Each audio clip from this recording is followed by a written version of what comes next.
अरविंद केजरीवाल यांच्या अटकेचा निषेध राज्यातले विरोधी पक्ष करतात।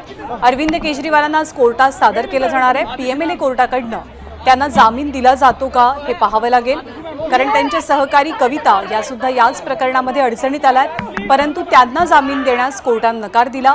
कोर्टाने त्यांना कनिष्ठ कोर्टामध्ये जायला सांगितलंय। अरविंद केजरीवाल यांच्या अटकेच्या पार्श्वभूमीवर निदर्शनांची शक्यता विचारात घेता विविध ठिकाणी पोलीस बंदोबस्तही तैनात करण्यात आलाय।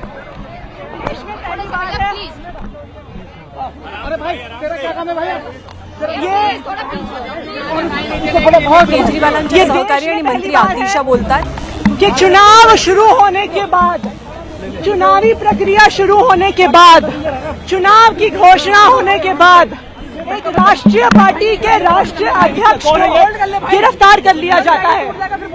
ये लोकतंत्र पर हमला है, ये देश के लोगों के अधिकारों पर हमला है।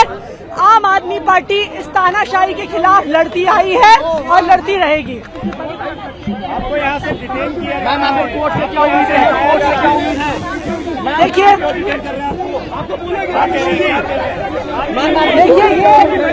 हमारे देश में एक तानाशाही हुई है। पहले जनता के उसके बाद कोई शांतिपूर्वक करना चाहे तो मैं तो अकेले आई थी, चलो के साथ ही है। छूना नहीं है, एक सेकंड छूना नहीं है। मैडम को नहीं छोड़ोगे, ना मैडम को नहीं छोड़ोगे, मैडम को नहीं पकड़ोगे आप, मैडम को नहीं। हम एक सेकंड हम कोर्ट से उम्मीद करते हैं कि कोर्ट लोकतंत्र की रक्षा करेगा। एक सेकंड छूना नहीं है मुझे, आप थोड़ा पीछे हो जाइए। लोकतंत्र मैडम को थोड़ा लोकतंत्र, एक सेकंड आप जरा सामने से हटिए, आप सामने से हटिए। हो, उद्या ते कोणाला अटक करू शकतात।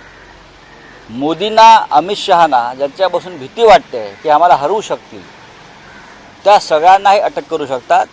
स्वातंत्र्यपूर्व काळात ब्रिटिशांना लोकमान्य टिळक, भगतसिंग, राजगुरू, बरं का, लाल बाल पाल, वीर सावरकर या सगळ्यांची भीती वाटत होती, म्हणून ब्रिटिशांनी त्यांना तुरुंगात टाकलं किंवा फासावर लटकवलं।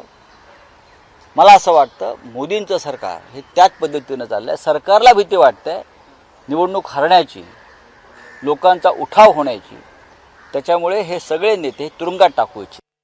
तर केजरीवाल यांच्या अटकेच्या विरोधात जोरदार निदर्शनं सुरू आहेत आणि अनेक कार्यकर्त्यांना सध्या पोलीस ताब्यात घेत आहेत, परंतु निवडणुकांच्या दबाव निवडणुकांमुळे विरोधी पक्षांवरती सत्ताधाऱ्यांकडून कारवाई करण्यात येत असल्याची टीका संजय राऊत यांनी केली।